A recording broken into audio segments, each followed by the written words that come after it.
Yeah, like 2.5 years ago. What inspired that decision? One of my friends was telling me that I should do it because I was actually, when she told me that I should do it, I was standing in the kitchen and talking to her about something that had happened to me. And she's like, you look like you're on stage doing comedy right now. And I just thought it was the most ridiculous suggestion, but I was like, well, we're in Chicago, so might as well like at least try it out at like Second City or something. So I enrolled in classes there, and it was a comedy class at Second City. And so I realized how it was so easy, at least for me. And like my first set, the guy, what is he? He's the producer of Comedians You Should Know. He was like subbing for our class, and he had like no feedback on my first stand-up comedy thing. It was only like 3 minutes, but I was like, oh shit, I must be okay. So yeah, I just kept doing it. That's awesome. Did you do theater and whatnot beforehand? Yeah. Okay. It's very helpful with comedy if you've done theater, for sure. I would agree. Were you like a theater kid in high school? Kind of, but I was like a black sheep theater kid, so I wasn't like one of the annoying ones. I was the one that like hated everybody but got all the roles. Just like regular? Yeah. You're a real human being. Yeah. Yeah. No, I was in theater growing up too, and it can get kooky. Yeah. The like theater kid, they have an energy about them that's too much. Yeah, it's a lot. Little too much. And so okay, you started 2 years ago, and is the goal, I assume, just a professional comic trying to get into acting? What's the goal? At this point, I mean, there really is no goal. Everything that I have thought of that I wanted to do turned out a little bit differently. So it's kind of whatever happens. I mean, I know something will probably happen, but I don't know. I feel like I've done every single facet of media that I can imagine, so it just helps with everything, I think. How old are you? Is that a weird? No, I don't want to talk about. Okay. Sorry, yeah. You give off a youthful energy. Well, thanks. Yeah. Okay. I appreciate that. Okay, that's fine. I'm glad all the brown acid in the '60s hasn't caught up with me. What were the classes like?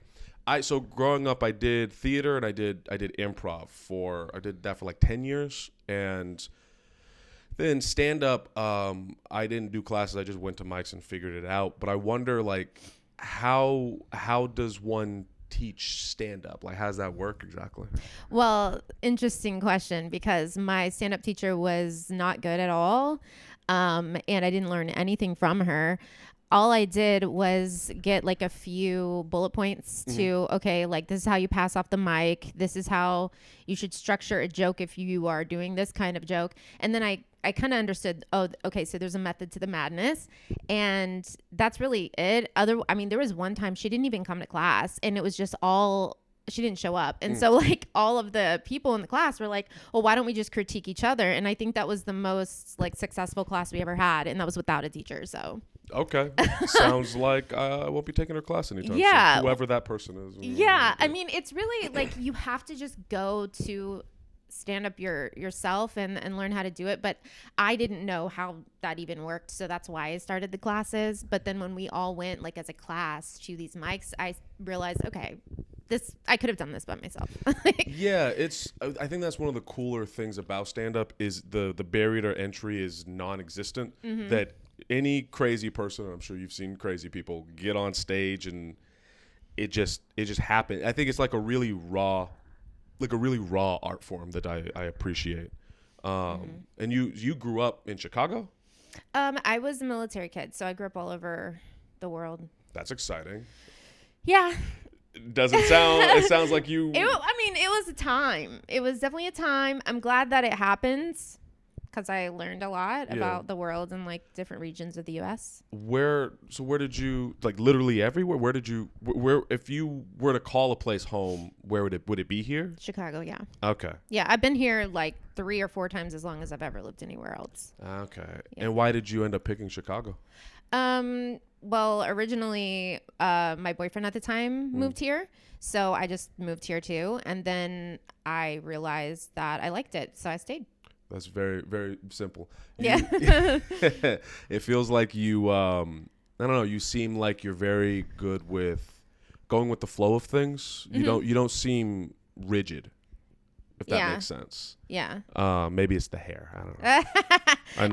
I'm a Libra. I'm an air sign, so we just kind of do whatever. Okay, when it comes to astrology, I only know about my own thing. I'm a Taurus, and that means oh God. What is that? My boyfriend's a Taurus. No, they're very stubborn. Yeah, that's accurate. It's their way, or they're like, no. Like that's super accurate to me. I'm working on loosening that a bit, but no, it's like when I want to do something I'm focused on, like that's all I focus on and that's all I do. But then yours is, what is it, air sign? Mm-hmm. And I'm picturing Avatar: The Last Airbender, but I'm sure that's not the same thing. What does an air sign mean exactly? They kind of just are like, yeah, okay, whatever. Mm-hmm. They're just like that. I don't know. So you? Yeah, so me. Okay.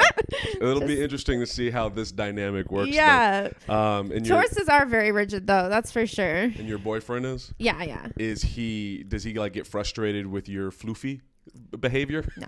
Okay. Yeah, I can say he's probably never been frustrated with me. Oh, that's good. How long have you guys been together? A little over 2 years. Okay, so right around when you started stand-up. I don't consider the pandemic stand-up time. Fair. So I started, I would say, about 6 months before the pandemic, and then the pandemic hit. Okay. So maybe that's 3.5 years. Yeah, something like that. But there was no stand-up going on during the pandemic.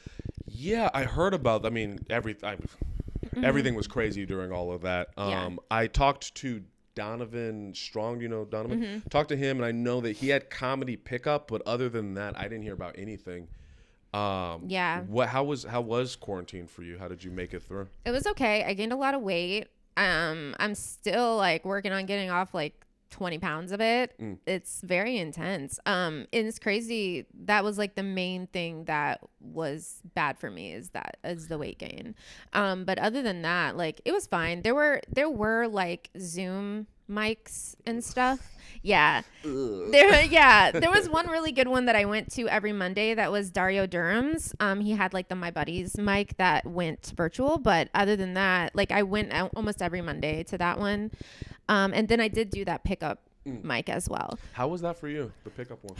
It was a really good concept. I actually remember when, who was the other guy? God, I forgot his name. Not Donovan, but the other guy that does it with him. He talked about him. I don't remember his name. Yeah, he was actually at what was it? It was another mic, and he was talking about taking the pickup and starting to do that, and we were like, you need to do that. That's amazing. And then so he did it.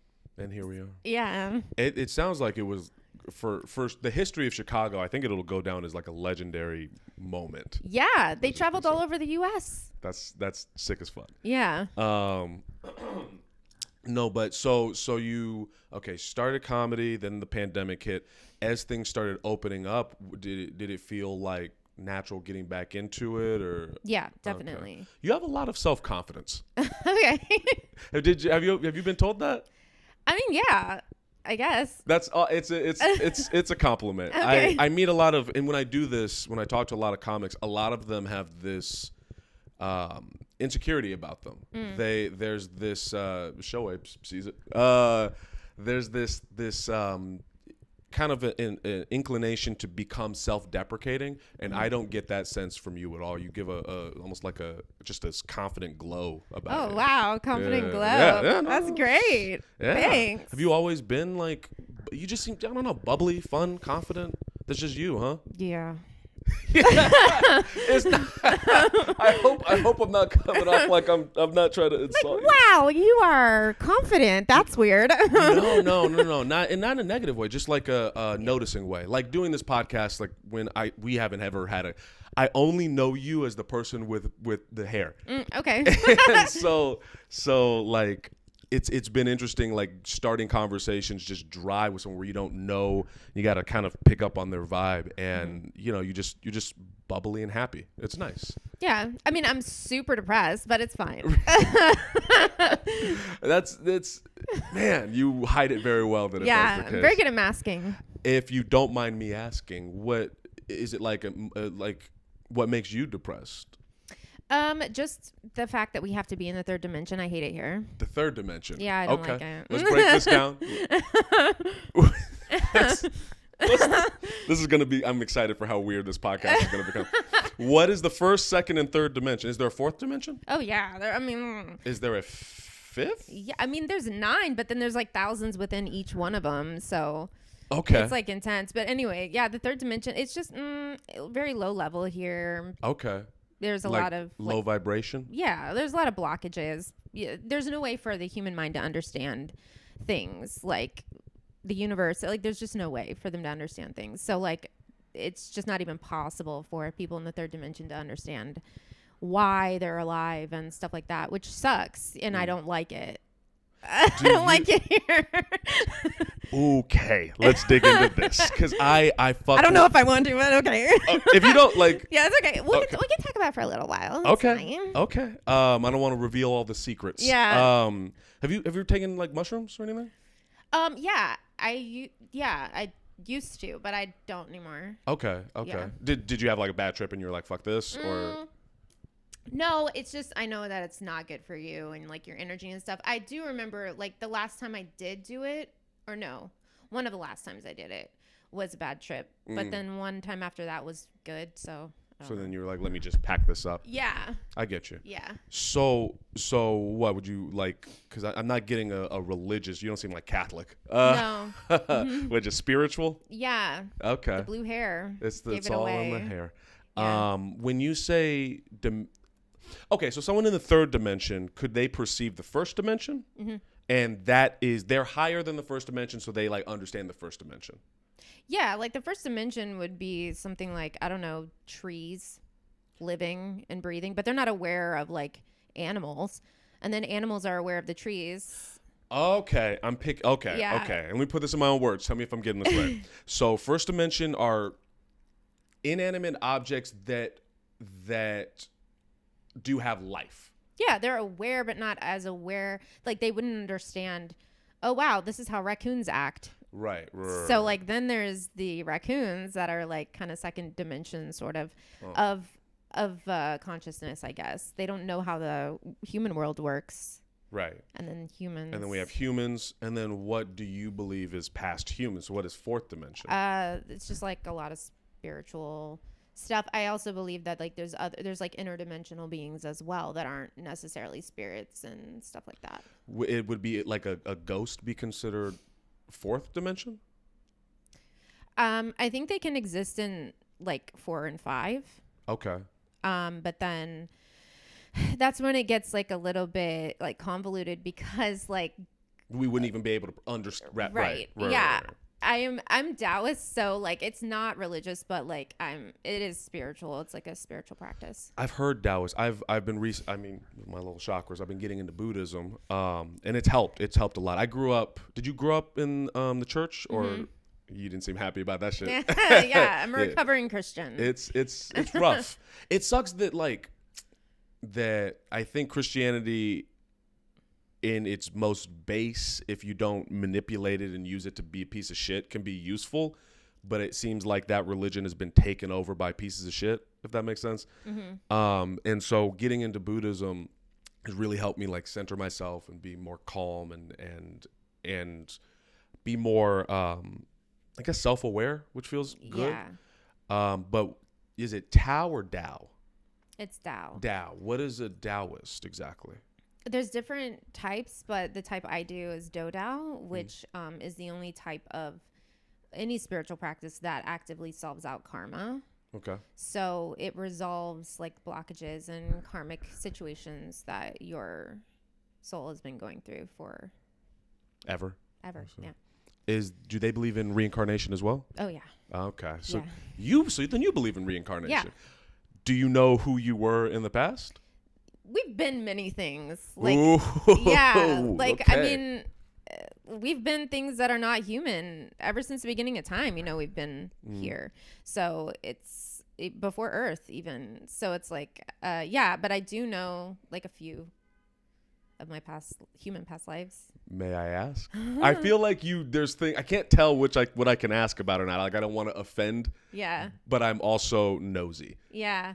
Well, the only reason why I know some of them was for the specific reason to resolve some of the karma from it. Okay. So like I can't say they were happy.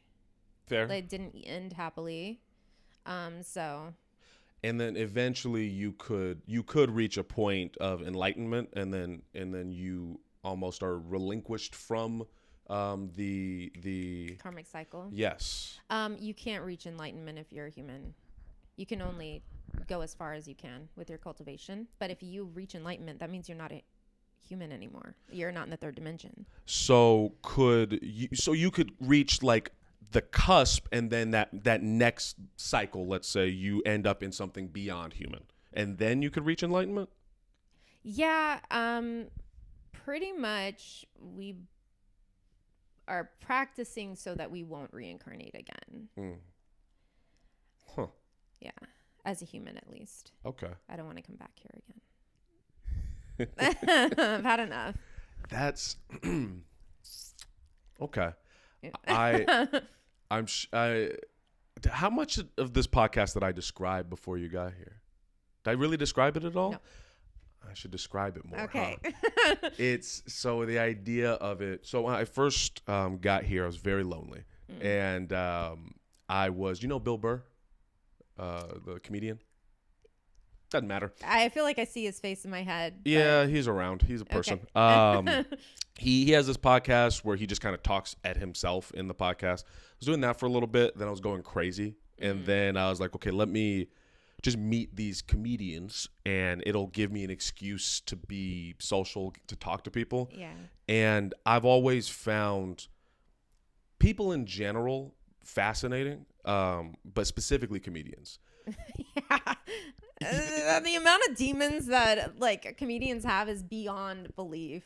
Yeah, I've heard some really dark stories through doing this. And my goal, I guess, is outside of just meeting people and being social and making friends and whatnot, is to kind of have a space where if the audience or a fan or whatever wants to get to know that person on a really intimate level, this would be the place for it, which is why the questions I'm asking are the way they are. Like, I can definitely see how without context it comes off almost, I don't know if aggressive is the right word, but prying.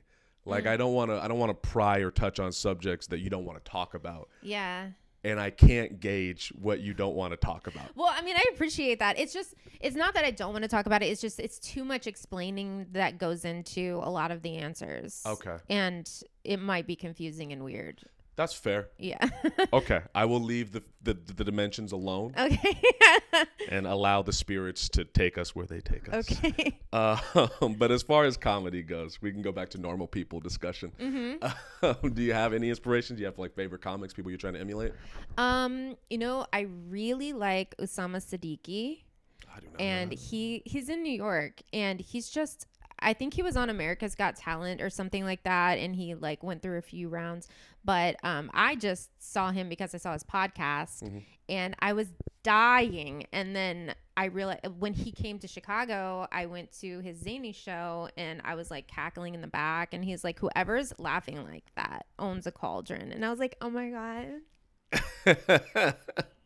He was giving you a huge compliment. Yeah. And then I realized he was like on all these shows. Like my friends had him as like a guest spot on their show, and like he's so cool, and he's so nice. So I like him. He's hilarious. Like just that really offbeat, just it's so funny. Yeah. And there's this other dude that is from New York as well. He kind of looks like a mix between who's that guy that dated Ariana Grande? Oh, Pete Davidson. Pete Davidson. He looks like a mix between him and like somebody from Seinfeld. And he does Seinfeld impressions really well, but that's not why I like him. I don't really like Seinfeld. The show or the guy? The show and the guy. But yeah. I also don't like. I've seen a few of the shows, a few episodes of the show, and I've mostly seen him in comedians in cars getting coffee. And he comes off pompous. Yeah. Why do we say the exact same word? Because we're pompous. in the same dimension, bro. No. Yeah. He comes off very like, I'm Jerry Seinfeld. Fuck you. I reached this ungodly comedy level. And when I listen to his comedy, I'm like, very dry, very boring, very basic. Yeah. He gives me okay. One of the things I love about I'm also scatterbrained as a person. So one of the things I love about stand-up is perspective. Like comics, I think, present their perspectives in ways that you just never think of. Yeah. And I'm big on the comedians that come from a more emotional angle. So people, whether I agree with them or not, it's always interesting seeing. Let's see. Do you know Patrice O'Neill? I feel like I've heard the name. Yeah, he's dead. Okay. So one of the things, his little philosophy was like, it's not about being right. Like when he's on stage and he's making a point, he sounds like he thinks he's right. But for him, it's like, it's not about being right. It's just, this is how I feel. Whether my feelings are good or bad, right or wrong, I'm expressing an emotion and you're going to take that in. And Jerry Seinfeld to me is the polar opposite of that, where I'm like, oh man, socks sure do get stuck in the dryer sometimes. Wow. Yeah. Like that was so funny. What an interesting observation you've made. And it leads me to believe that he's a very boring person outside of that. Yeah. So, he'll never book me, but I don't think he'll ever. I'll never book him. Yeah, right. How about that? Take that, Jerry. Yeah. With your goddamn millions of dollars. I don't think you would. Would you ever want a career like his? Not his comedy, but like that level of fame. I don't know. Because like whenever people are talking about like fame, I really think that people want to be famous just because they want to be loved. Because what the hell is fame? It's just people either adoring you or hating you. That's it. So no one wants to be hated. So of course they're striving to be famous. I think they just want love. Yeah, love validation. Yeah, is another one. I feel like I don't need that. So fame isn't something that I'm necessarily striving for. But everyone wants to succeed in their career and however their career takes them. But no one ever says that. No one ever says, I want to succeed in my career and be good. They say, I want to be famous. There's a difference. And I think it's because the validation and love is hooked onto the fame. Do you feel like you do a good job at validating yourself? Like internal? Yeah. There's that confidence. Yeah. Yeah, definitely. It's an admirable quality. Okay. I know I'm pointing it out so much because it's just it emanates off you. Oh, great. But yeah, I agree, and I think for a long time I also fell into that trap of like, I need validation. I want people to like me. This is how I'm gonna show you, Mom. Like a lot of that. And since moving and processing all of the trauma from California, I feel like I'm in a place now where I'm better at what is it? I literally just said that you self-validation and self-forgiveness. You know, it's a book, the Four Agreements. I was reading that because my therapist said I should read that, and one of them was, I really liked it, was just like, just forgive. Like, it's not, generally speaking, unless you're doing something horrific, it's not that big of a deal, you know. And I would always find myself like beating myself up for a really long time over something innocuous. So we'll move past it. Yeah, a lot of comedians do that, I think, too. What do you think that is? Why? Why do you think that? I don't know. I have no idea. I think, honestly, though, like, comedians are so self-aware. And I do feel like a lot of them have gone through a severe level of trauma.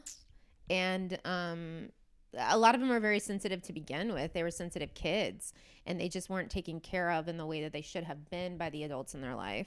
So that creates like this weirdness, I guess.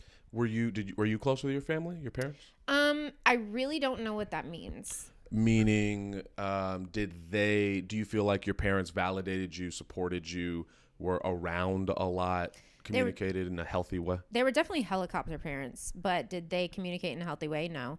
Were they emotionally supportive? Absolutely not. Were they financially supportive? Yeah. That only goes so far. Right. But I mean, like, of course I was never hungry.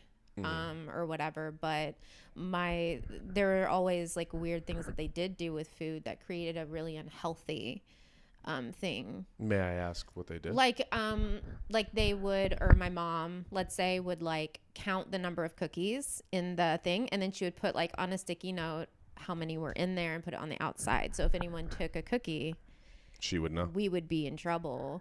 And then it was always like her only eating like nuts and berries in a day and like running for like a marathon. And my dad was in the senior Olympics, you know, after a certain age, you have to enter the senior Olympics. So like he was in that, and he like both of them were always extremely in shape. My dad and my mom even now are like rock solid abs, like Wait, like 70? You still have? Yeah, it's incredible. They're like running marathons and stuff, and they were in high school. They were like all-star athletes, both of them. You know, like homecoming king and queen type of people.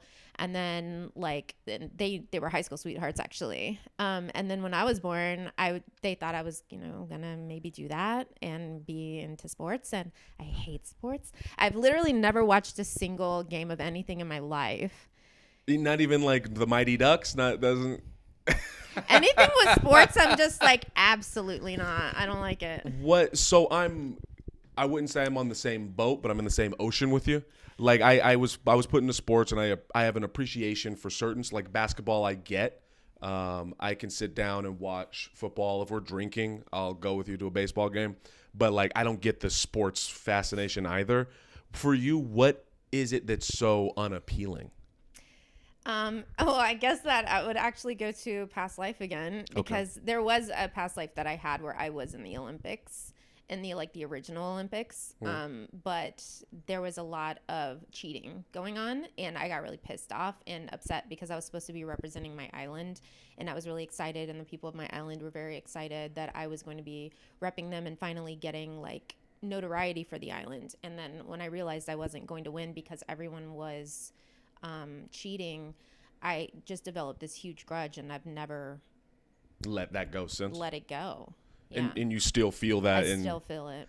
So for you, it's okay. I'll put it in my own words, and you tell me if I'm wrong here. But Shoaib, I'm stuck back here. Could you turn off the speaker, please? It's on the back. Thanks, man. Jesus Christ. Thank you, dude. The sports. It seems like you would gravitate towards art because, you know, we make art competitions, but in reality, no one wins art. No. It just is. Right. Is that what is appealing for you about like acting, stand up? You know. Mm-hmm. Okay. Do you write? I feel like you would write a book. Yeah, I write. Do you have a book? No, I have movie scripts. And like skits and stuff. I write music. Do you play? I sing. Hey, nice. Yeah, I play bass. Oh, really? Yeah. Oh, awesome. Yeah. Sorry, continue. Cool. No, I actually just sent a song over to little Hunter Hirsch to see if he wanted to see if he could think of any strings maybe that would make sense, and I guess he's working on it. I don't know. Hunter's amazing. Yeah, he's so awesome. He's amazing. He's really sweet and like hilarious. He's hilarious, and playing music with him is amazing because he makes you feel like a better musician when you play with him. Like he's really fucking good.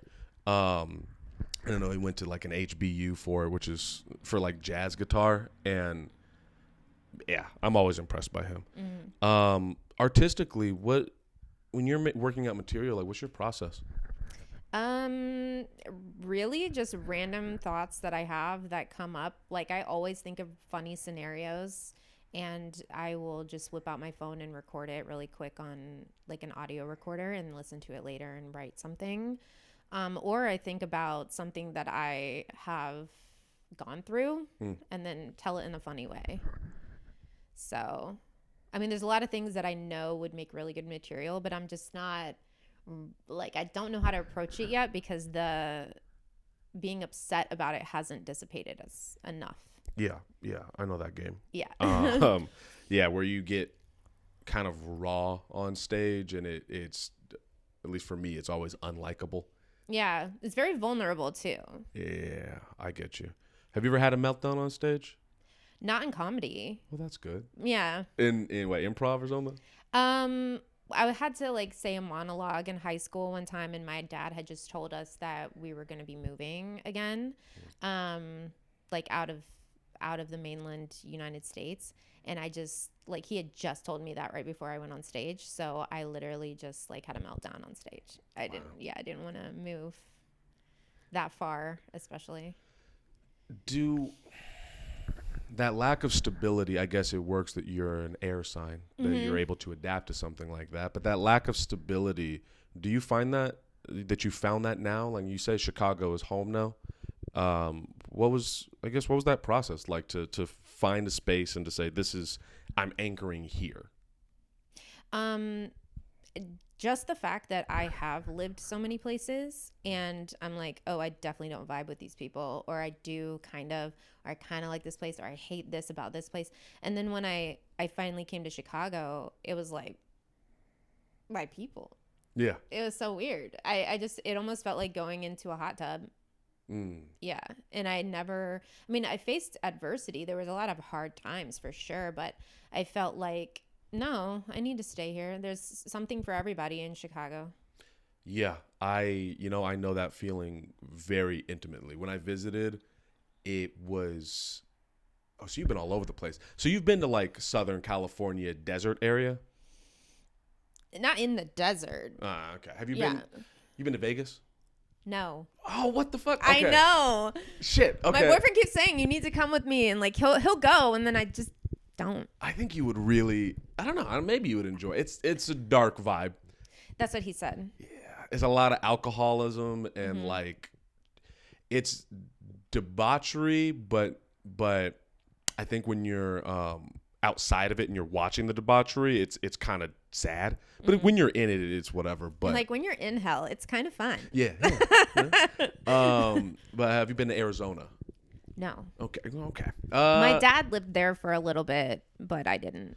Well, I came from a place that was very dry, like no moisture. And when I visited Chicago, I took a deep. I was like, oh, I can breathe here. Like the air was clean because it fucking rains. I know we're concerned about the snowstorm. For me, I'm excited. Oh. Let's knock on wood. Like I don't need to get trapped in here for 3 weeks or anything and then run out of food. But like snow and rain and the darkness outside and just the people out here in Chicago have a humility and a work ethic that is unfucking matched. Yeah.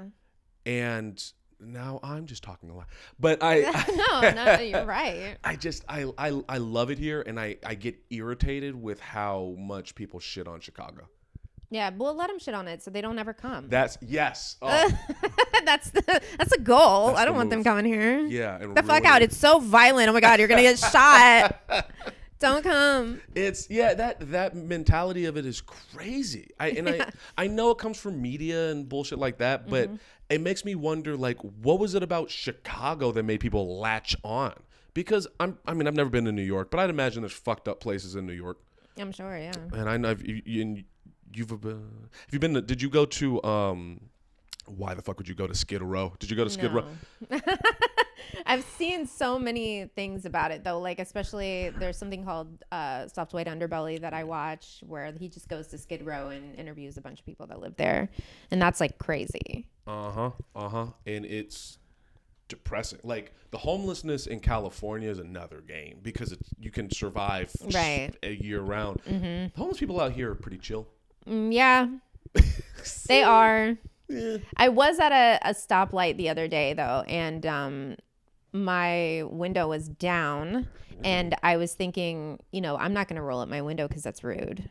And they're coming up to each car. So I was like, no, don't roll up the window. Don't do that. And then when he came up, he tried to like grab my phone in the car.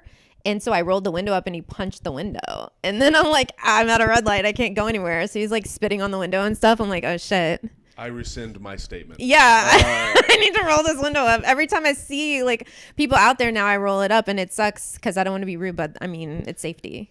Yo, I'd rather be rude and alive. Yeah. That's something that I learned coming out here, and I assume you are pretty tuned into, and that is following your gut. Like, like when your spidey sense is tingling about someone or something, or you're in an environment. Do you feel like you've always had that? Yeah. And you've always followed it? Yeah. I mean, I think, when I was maybe like in 18 to 24-ish, always, your friends or the people that are with you are like, no, we should blah, blah, blah. And then, you shouldn't. Yeah. But then you end up you're like, wow, I definitely should have noped out of here a while ago. I'm really good at noping now. That's good. Yeah. I'm really good at just leaving. Yeah. Yeah. Yeah. Sometimes too many people, people are too unpredictable. And then when you put them in a big group, January 6th happens. Yeah.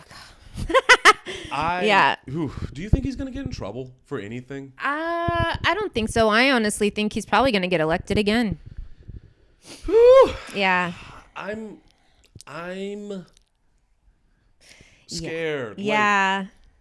I remember the first go around. I don't know where you were at mentally and emotionally in 2016, but I remember the first go around. I was like, when he started running, I was like, this is silly. This is stupid. Right. We were all making fun of him. Yeah. And then when he won, I was like, no way. Yeah. I was surprised, but I was also like, the president's a figurehead. It'll be fine. Yeah. It'll be fine. And then every day, it just grinded us down. Yeah. And I don't think our country could handle it for another 4 years. And I've been saying this. I keep saying this. And color, maybe I'm dark, maybe I'm paranoid, but I think there's going to be a civil war of some kind. Probably. I mean, the thing is, like, he doesn't give a shit about anyone's feelings or how he's making us look. All of the reputable, like, I shouldn't say reputable country because every country's reputable, but like the big players. Yeah, like all of the leaders of most countries think that he's just a total clown, and he's very embarrassing to represent us. But at the same time, the thing is, the actual people who we should be scared of, who could seriously fuck us up, like China, Korea, Russia, he makes BFFs with those leaders. And honestly, if we're getting to a time where there might be a World War III, he might be the only saving grace to keep us from going to war like that. So that I think is the only reason why he would be useful. That's a take. I've never actually thought about that. Do you think we're gonna have another world war? Oh yeah, for sure. There's definitely gonna be a world war. Yeah. We just don't know when. Yeah. I'm sad now. Yeah. Well, that means we can die. Yeah. And then we can move on to the next dimension. Yeah. And then we don't have to worry about it. We don't have to be here anymore. Yeah. I don't know. Death is a confusing thought to me. I've mixed feelings is a weird way to describe your feelings on death, but there is a piece of me that's like, I would hope for a sense of peace. Like I have this mixture of Christianity and Buddhism in me, where I do believe in some sort of afterlife. I don't know how to describe it; it just feels right. But at the same time, the process of getting there, the process of dying, I think is what's scary. Yeah. Whether it's violent or not, like, yeah, the unknown, I guess. Mm-hmm. That would be very weird, I think. Okay, so I know I'm getting back into weird, wacky spiritual shit, but do you believe in souls? Yeah. Okay, so your soul is put into the next carnation. Mm-hmm. I guess then whenever if we're going to get real weird here, whenever Earth is completely inhabitable what happens to our souls in your, assuming that person did not move on to the next level, where does that energy go? Wait. Should I reword that? Yeah. So when Earth is uninhabitable? Yeah. So Earth, Okay. we get to a point where none of these souls can physically be on Earth. It's done. We've destroyed it. Where do these souls go? Like alien planets? Probably. Okay. Alien planets. Maybe another dimension on alien planets. Because I've heard a lot of the stories of people who are saying that we're connecting with aliens and stuff, or the people that are like doing this and broadcasting it are saying like a lot of the aliens they're coming into contact with are from other planets, but if you went there you would never be able to see them because they're in another dimension. So they come to our dimension and then travel from that planet to ours. It is a big topic. Yeah. I can see why. Especially as someone who is not at all a professional on this topic. I can see why you'd be like, yeah, let's not even. Yeah. That's probably the extent of what is going to make sense if I start talking about it. Do you feel like you internally understand it, but putting it into words is what the issue is? Yeah. Okay. I mean, I don't know everything, obviously, but I do know like the basics, I guess. Mm-hmm. Yeah, I get that. I guess I find and this is going back to the whole why I like talking to comedians thing. I find comedians' brains interesting because like there's no one else who you have to think in such a strange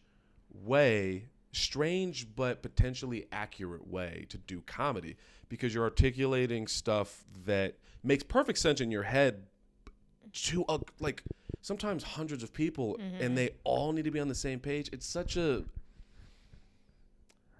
I don't know, it's unlike any art form that I've ever experienced, and I think that's why I love it so much. I don't know. We're all the black sheep of our families, that's for sure. Yeah, so yeah, and it was so funny actually. I saw you at the Laugh Factory holiday party. Oh yeah. Yeah. So right. Yeah. You were there? I was there. So well, things got like progressively weird throughout the night. So I don't even know. Like it was fun in the beginning. I was totally sober, but then it was not sober. It was an open bar and a bunch of comedians. What's gonna happen? It's gonna get wild. It's gonna get cray. But one thing I noticed there was like, wow, like everybody there is the black sheep of their family. And it was pretty cool to like be in a place with so like hundreds of people who were all the black sheep, and they all had these like amazing big personalities. And I actually really liked that. Yes.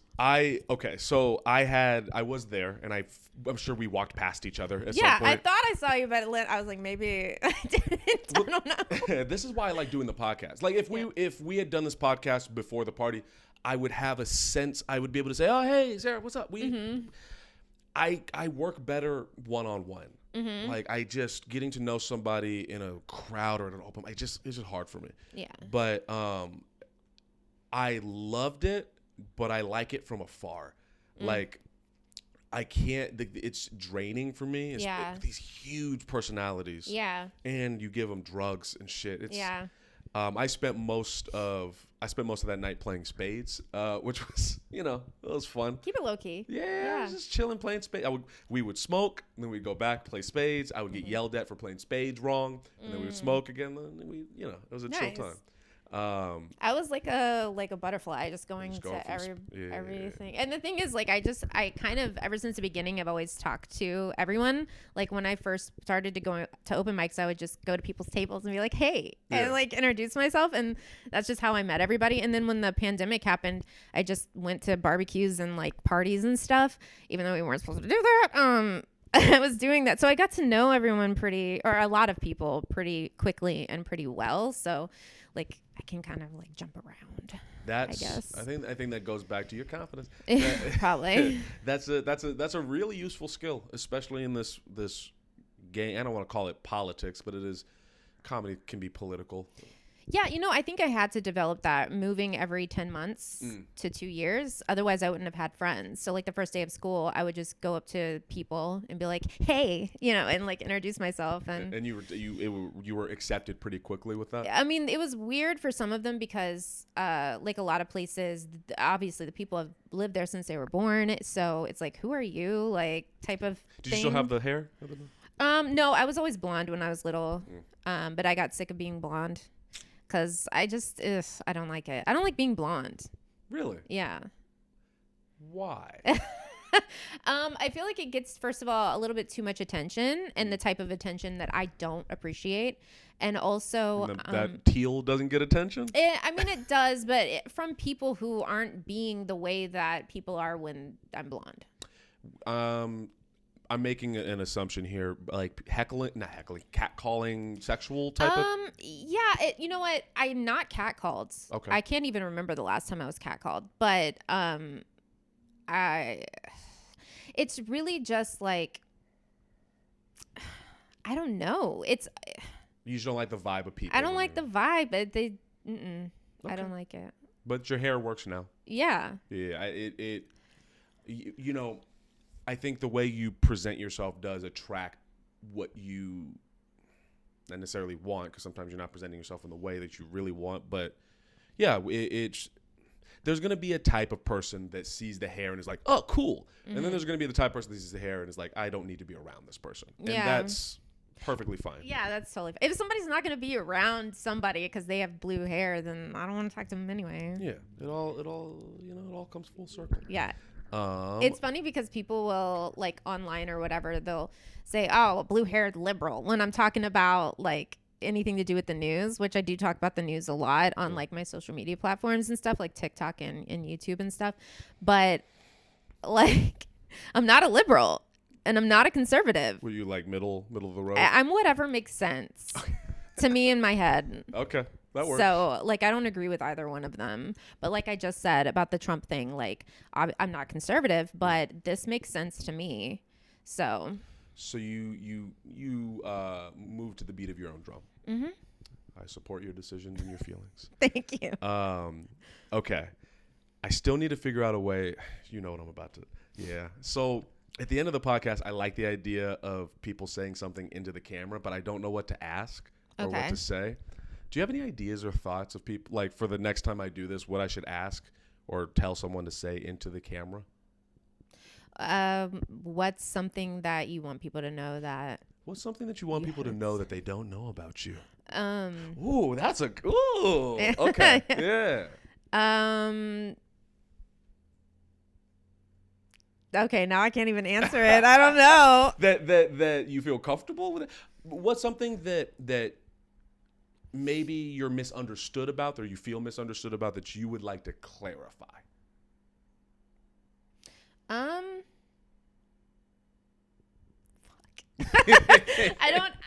don't know. If you're saying something like, I feel like I'm misunderstood because this, you're just assuming what other people think about fair. You. So sometimes when I am assuming, I'm wrong. You know what? Here's what I'm going to do. Okay. Here's what I'm going to do. Next episode, I will tell the person to think about this beforehand, because that's a big question. Yeah. And then for the end, they'll say, but you don't have to worry about that right now. You're a big piece of Join the Journey podcast history now. Okay. And let's take this picture, and awesome. I will let you go on with your day.